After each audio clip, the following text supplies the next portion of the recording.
Baik, saya mulai. Yang pertama, dari sisi tadi yang disampaikan oleh Pak Rusman, genetika. Baik laki-laki ataupun perempuan jelas ada tetesan darah Rasulullah. Nggak ada yang berani mengungkap kenapa dari Siti Fatimah. Sebagian ulama kasyaf menyampaikan kalau sekiranya keturunan Rasulullah dari laki-laki pasti akan terjadi pengkultusan, akan dikultuskan nanti, akan diperlakukan seperti Nabi Isa. Nah, oleh karena itu diputus dari perempuan. Makanya terjadi perdebatan yang dianalogikan oleh para imam madhab, bagaimana Nabi Isa tidak dari laki-laki tapi dari perempuan. Terjadilah sebuah proses mubahalah. Tolong dicek nanti. Asyura 23 itu mawaddah itu terjadi sebuah proses mubahalah yang diilustrasikan berkaitan dengan kenapa zuriat Rasulullah dari Siti Fatimah. Kemudian yang ketiga, hampir semua kitab, baik kitab fikih maupun tafsir, banyak membahas khusus tentang zuriat Rasul ini. Yang saya heran, Sayyid Al-Hamid, justru yang dipakai literatur itu kitab-kitab Ibnul Qayyim dan kitab-kitab Ibnu Taimiyah, Pak. Ya. Saya baru tahu kitab Ibnu Taimiyah itu hampir ada 8 yang dikutip di sini. Dan yang paling banyak itu kitabnya Ibnu Qayyim, Jala'ul Afham. Akhirnya saya terdorong, saya di rumah kitabnya Ibnu Taimiyah ini hanya 2. Padahal saya yakin kalau ke Saudi, kalau ke Mekah, ini kitab-kitab Ibnu Taimiyah banyak gitu. Ini kan motivasi, saya harus membeli juga. Masa Sayyid Hamid banyak sekali. Di sini saya sebutkan kitab-kitab, ada kakak di sininya. Saya tuliskan kakak-kakaknya itu. Oh ini kitab ini, oh ini kitab ini, kitab ini.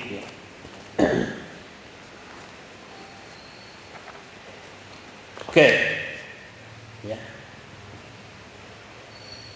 Jadi dari sisi genetika seperti itu. Kemudian akar kakaknya ya, itu berawal dari kata Ali Muhammad, keluarga. Ini enggak terputus ya. Memang perbedaan pendapat itu sejak awal sudah ada.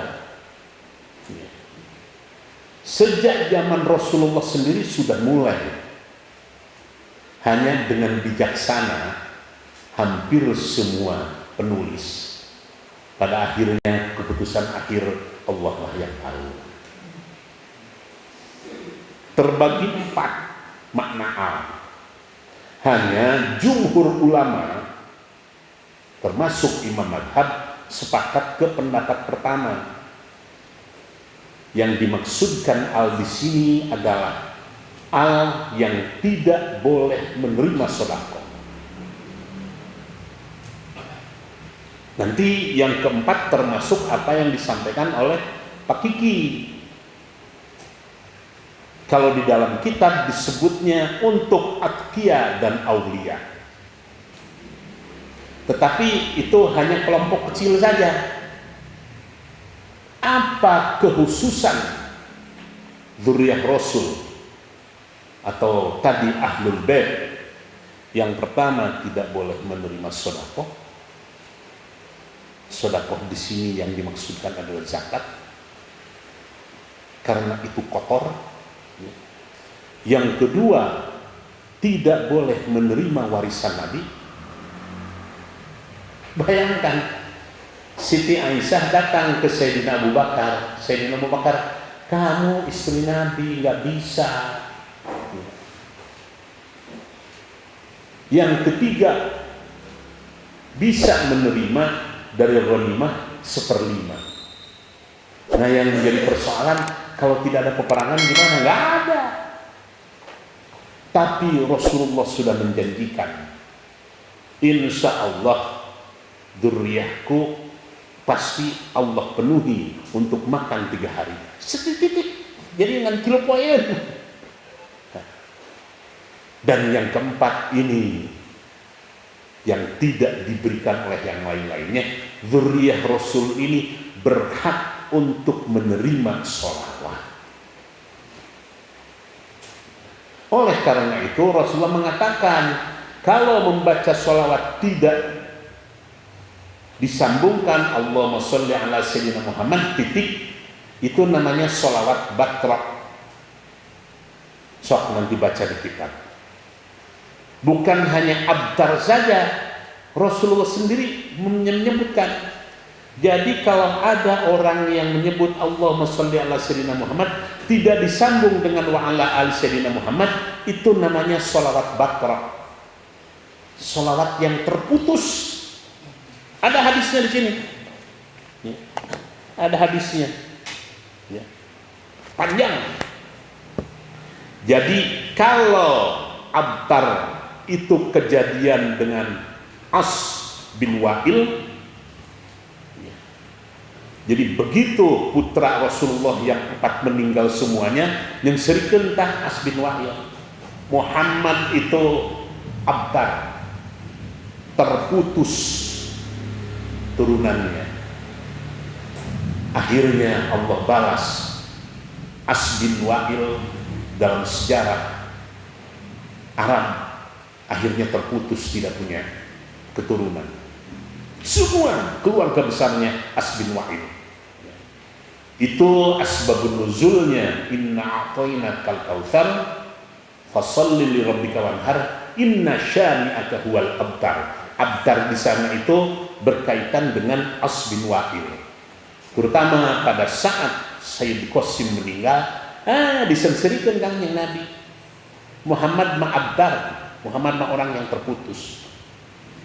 Dan memang kenapa Rasulullah sampai mengekspresikan kecintaannya seperti itu, Rasulullah sudah ada gambaran bahwa keluarganya ini akan carut marut. Bayangkan di zaman dinasti Umayyah dan dinasti Abbasiyah itu dikejar terus. Raja kelima dari dinasti Umayyah yang namanya Hisham bin Malik, setelah kakaknya Marwan meninggal diteruskan oleh Hisham. Suatu ketika Hisham masuk di Masjid Nabawi, dilihat itu siapa? Kok orang rebutan begitu? Saya raja, saya khalifah, kok tidak disambut? Kata orang-orang, Hisham sudah tertutup matanya. Selamat itu keturunan Rasulullah hanya karena seorang yang namanya Ali Zainal Abidin. Allah selamatkan. Dan betul hadis-hadis tadi bahwa keturunan Rasulullah ini ke atas jelas sampai Nabiullah Ibrahim, ke bawah juga jelas sampai nanti kiamat. Oleh karena itu yang sangat tidak dikehendaki berkaitan dengan Habib ini, yang paling benci adalah Dajjal. Itu ada hadisnya. Karena Dajjal tahu bahwa yang akan membunuh saya itu keturunan Rasulullah, Imam Mahdi. Itu sudah sangat jelas. Oleh karena itu kalau ulama-ulama ahlu sunnah itu yang anti ke ini tuh keturunan Dajjal tuh. Jadi Dajjal sangat bangga kalau ada orang-orang yang membenci dan sebagainya, dan sebagainya. Nah, kalau kita lihat hadisnya, hadis berkaitan dengan Ahlul Bait ini banyak sekali dimensinya. Mencaci Ahlul Bait munafik. Mencaci Ahlul Bait tidak masuk surga. Mencaci Ahlul Bait tidak mendapatkan syafaat. Yang berkaitan dengan syafaat itu 4 yang Rasulullah sampaikan itu. Orang yang berhak menerima syafaat, itu semuanya berkaitan dengan dengan hormat dan merawat ke ahlul bait. Sengaja saya tanda begini. Faman hajaka. Terus tadi ada As-Saqalain. Kemudian juga ada hadis yang berkaitan dengan penggunaan atau sering disebutnya hadis kisah. Tatkala Rasulullah memakaikan baju-baju yang longgar kepada Sayyidina Hasan dan Sayyidina Husain. Rasulullah sudah sangat paham 9 bulan untuk menunjukkan kecintaannya. Rasulullah terpaksa berkeliling tatkala akan ke masjid itu, muter heula melewati rumah Sayyidah Fatimah. Ya. Jadi ada dzurriyah juga di kitab itu ada 2 pembahasan. Ada yang roknya tanpa tasdid, dzurriyah, ada roknya yang tasdid, dzurriyah. Tetapi yang afsah adalah dzurriyah. Itu punya konotasi yang berbeda. Di sini dibahas. Oh, saya terus terang saja nggak mau mendalami karena saya takut. Saya paling takut jangan sampai nanti kok timbul arogansi, timbul rasa kehabiban, dan itu paling nggak boleh. Nah, pengertian ahlul bait sendiri, sendiri itu ada 4. Yang pertama, yang tidak berhak mendapatkan sedekah. Artinya hanya yang 5 orang itu. Rasulullah, Sayyidina Ali, Siti Fatimah, Hasan Husain. Nah, dari sana disambunglah dengan dzurriyah ahlul baitnya itu. Kenapa dari Sayyidina Abbas tidak masuk ahlul bait? Di sana masuknya kerabat. Penafsiran yang kedua, masuk istri-istri. Pendapat pertama tidak masuk istrinya juga. Ummahatul Mukminin tidak masuk dalam kategori ahlul bait. Walaupun dalam surat An-Nisa di sana dicantumkan secara khusus. Sampai ke ketentuan tidak boleh menikah lagi kan? Istri-istri Nabi karena akan mengundang fitnah. Kemudian yang ketiga tadi berkembang dengan Bani Hashim dan Bani Muthalib, Bani Abdul Muthalib. Dan yang keempat sebagaimana tadi yang disampaikan oleh Pak Kiki ya. Tetapi jumhur ulama mengatakan yang pas adalah yang ke-1 dari Sayyidina Ali dan Siti Fatimah dan seterusnya. Terlalu banyak hadisnya, ada yang hadisnya panjang dan sebagainya, ada yang panjang sekali hadis itu. Yang mana tadi syair yang disampaikan oleh Imam Syafi'i betul. Nah, inna awwala mayadkhulul jannah ana wa Fatimah wal Hasan wal Husain dan seterusnya. Ada man arodat tawassul. Nah ini yang tawassul. Man arodat tawassula wa yakunu lahu indi yauma ashfa'u lahu biha yaumal qiyamah falyasil ahla baiti wa yudhilus surura alaihi. Barang siapa yang hendak bertawassul dan ingin mendapat syafaatku pada hari kiamat kelak, hendaklah ia menjaga hubungan silaturahmi. Ada sebuah kejadian, Ibnu Abbas, Abdullah bin Abbas, beliau usia 13 sudah menunjukkan kecemerlangannya, tetapi hormatnya kepada guru sedemikian rupa.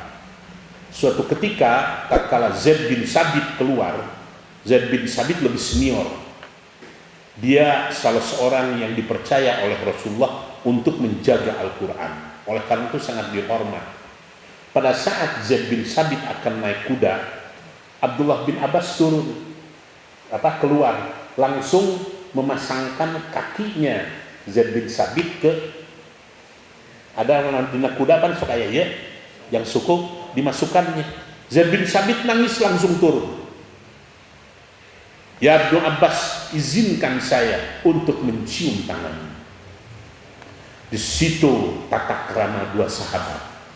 Abdullah bin Abbas menghargai Zaid bin Sabit karena kealiman dan kesolehannya, karena dia termasuk 5 guru Al-Quran di kalangan muslimin. Zaid bin Sabit tahu zaman itu tinggal Abdullah bin Abbas yang masih qarabah Rasulullah. Turun, cium tangan. Saya nggak pantas, saya izinkan saya. Sayyidina Umar, Sayyidina Abu Bakar, perlakuannya Masya Allah. Sayyidina Umar pada waktu sholat ini istisqa, gak turun-turun hujan, panggil Sayyidina Abbas, engkau masih kerabat Rasulullah, tolong bantu saya dengan doamu. Baik, karena Sayyidina Abbas beda dengan putranya. Kalau putranya alim betul, dia mufassir pertama dalam Islam. Begitu Sayyidina Abbas turun, langsung turun hujan. Itu yang disebut dengan tawassul. Disebut dengan tawassul. Berkaitan dengan istilah hadis saja berkaitan dengan hal ini kurang lebih ada 120 hadisnya. Waduh, macam-macam lah. Terlalu banyak dimensinya. Sangat banyak dimensinya. Nah, misalnya yang syafaat ini, arba'atun ana lahum syafi'un yaumal qiyamah. Nah, siapa yang berhak mendapatkan syafaat dari Rasulullah katanya?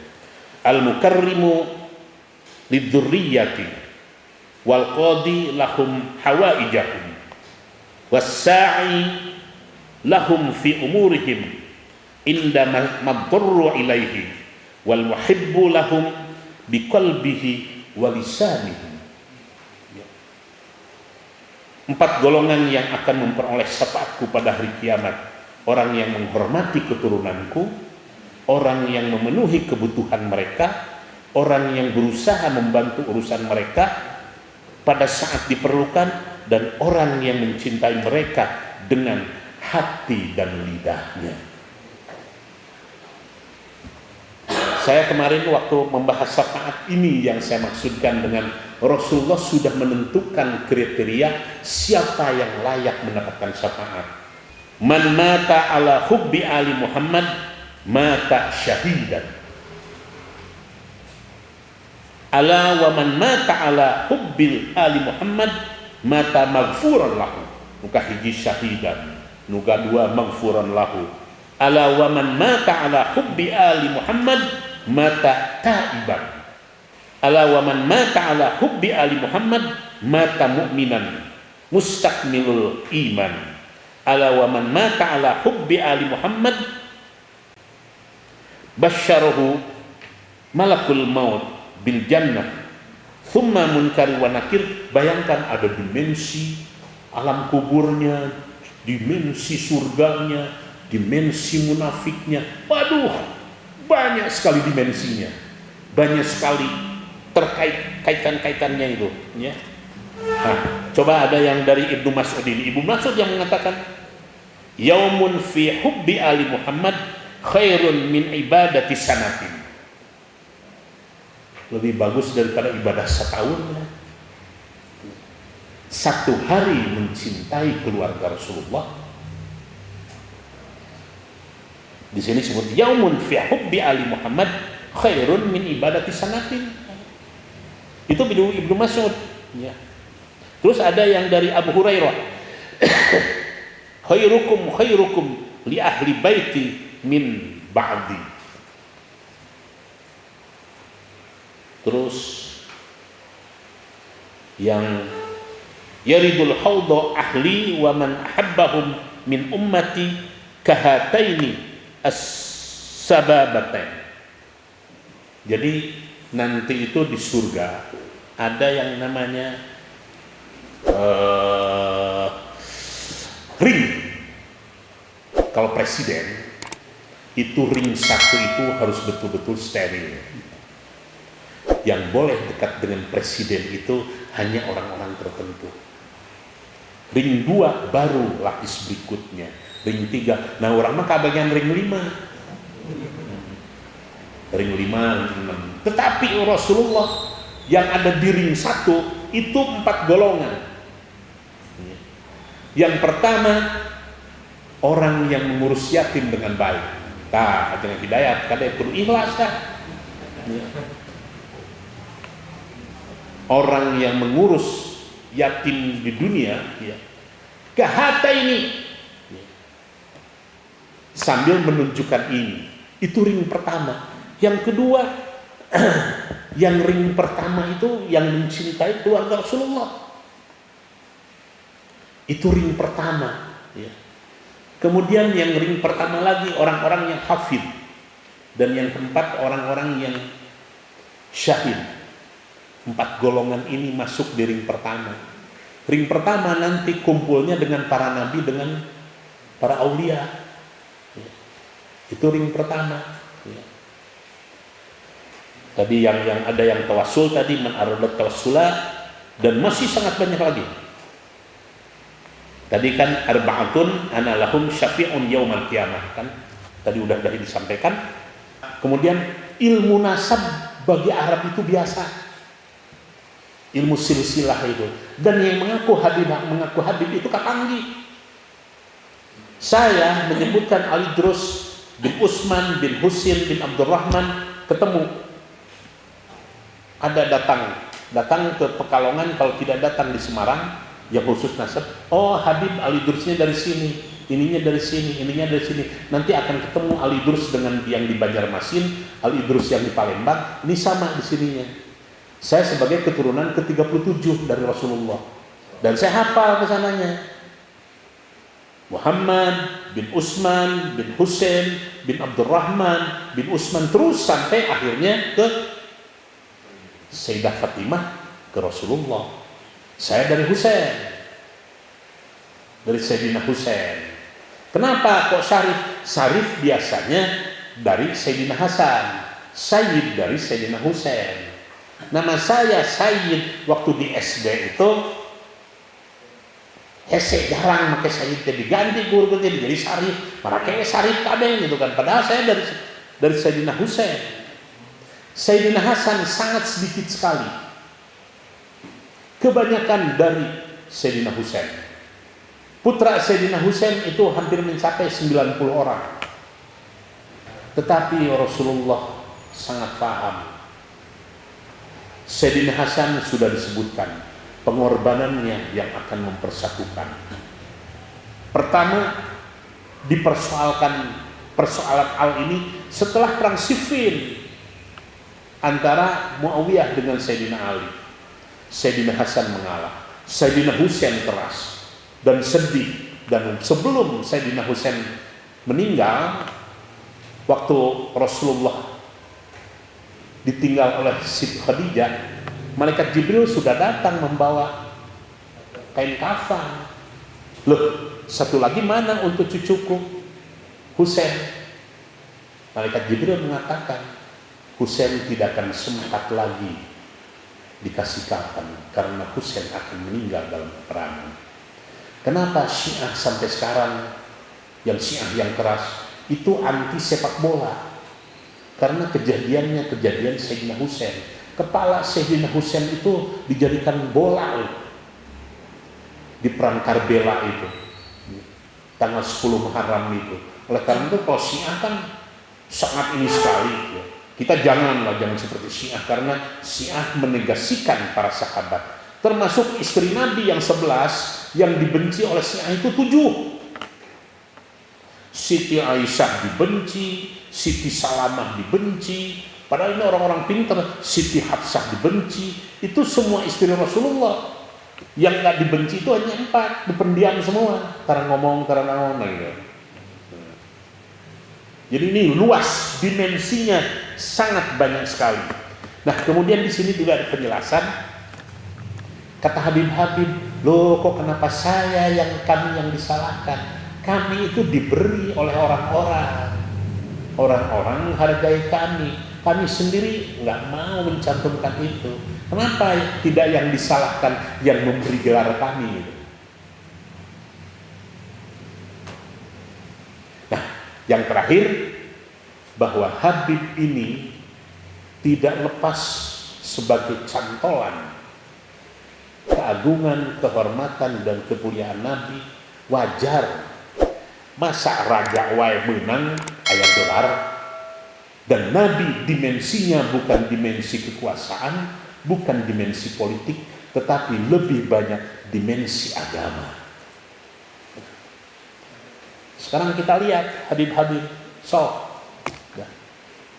Kalau tidak ada Habib, saya nggak tahu proses islamisasi di Indonesia itu bagaimana. Hampir semuanya, dari mulai Aceh sampai Ternate itu Habib, ya, semuanya. Nah, ada manfaatnya kalau misalnya Habib-Habib ini tidak dikejar oleh Umayyah atau Abbasiyah, mungkin tidak sampai ke Indonesia. Jadi kudu dikeresakeun ya, Habib tadi beberik di mana-mana. Da sesangan kali hiji atuh Ali Zainal Abidin eta oge pedah gering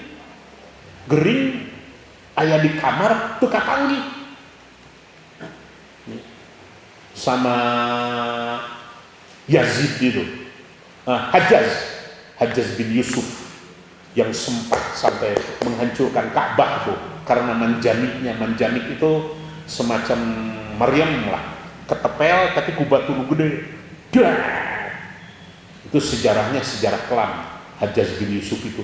Pokoknya yang keturunan Nabi harus dihabisi semuanya. Tapi betul apa yang disampaikan oleh Rasulullah, keturunanku tidak akan habis sampai yaumil kiamah nanti. Dan itu akan terjaga. Makanya hampir semua ulama-ulama yang sepuh yang tahu itu ada kalanya berlebihan. Saya kalau ke Mbah Mun itu ada kalanya Mbah Mun duduk di bawah, tanya saya, Habib, Mbah, kula wangsul mawon, Habib geus balik ke Mbah lamun abah di dieu mah. Oh itu ngono teh pojok ngono. Ya. Urang rek mere duit, urang nu diberi duitnya. Urang nu diberi duit. Ki Abdullah bin Nuh, kalau saya ke Bogor, Bib, kalau Habib nggak mau menerima ini, Habib jangan kesini lagi. Ki Abdullah bin Nuh, saya disuruh datang ke Ki Abdullah. Nah, sejarawan orang Jawa Barat yang sangat menguasai sejarah dan hormatnya kepada Habib itu Ki Abdullah bin Nuh. Saya kalau datang ke sana waktu sebelum meninggal, ngasih teh tanggung-tanggung 2 juta, 3 juta, ayeuna 2 juta teh meureun 50 juta. Tahun 88, 89, 2 juta mereka. 88, 89, Ki Abdullah bin Nuh. Dan termasuk pahlawan gitu kan. Ya. Habib kan zakat nggak boleh, ini nggak boleh. Ya, saya nggak lihat Habibnya, tapi saya lihat buyutnya lah. Saya lihat kakeknya di sana. Jitnya kan. Kalau bahasa-bahasa Abdullah bin Nuh. Maaf, jarang Habib yang kaya. Jarang Habib yang bergerak di ekonomi. Rata-rata bergerak di dakwah. Ada yang pada akhirnya memang jadi raja, pendiri kerajaan-kerajaan di Malaysia hampir semuanya Habib. Kalimantan Barat itu Al-Qadri. Ya. Di Maluku beberapa Tidore, Ternate, kerajaan di sana itu Habib. Ya. Makassar Habib. Ya. Tadi ada yang terselubung dan ada yang tidak terselubung. La tusallu alayya salatan batra'a. Ya. Janganlah kalian bersolawat untukku dengan solawat batra'. Ada itu Ibnu Taimiyah yang ini kannya. Syaikhul Islam Ibnu Taimiyah mengungkapkan juga hadis lain yang berasal dari para sahabat bahwa Rasulullah mengingatkan para sahabatnya, la tusallu alayya salatan batra'. Janganlah, yakni sholawat terputus tanpa lanjutan. Para sahabat bertanya, ya Rasulullah, apakah yang dimaksud sholawat batrok? Beliau menjawab, taquluna Allahumma sholli ala Muhammad fataqta'una. Qulu Allahumma sholli ala Muhammad wa ali Muhammad. Jadi kalau hanya baca Allahumma sholli ala Muhammad, itu namanya sholawat batrok. Harus disambungkan dengan ali Muhammadnya. Taquluna Allahumma sholli ala Muhammad fataqta'una, diputus. Sekian, wallahu muwaffiq ila aqwamit thoriq. Wassalamualaikum warahmatullahi wabarakatuh. نتوسل بالحبابة والبتول المستطابة والنبي ثم الصحابة فعسى دعوى مجابة.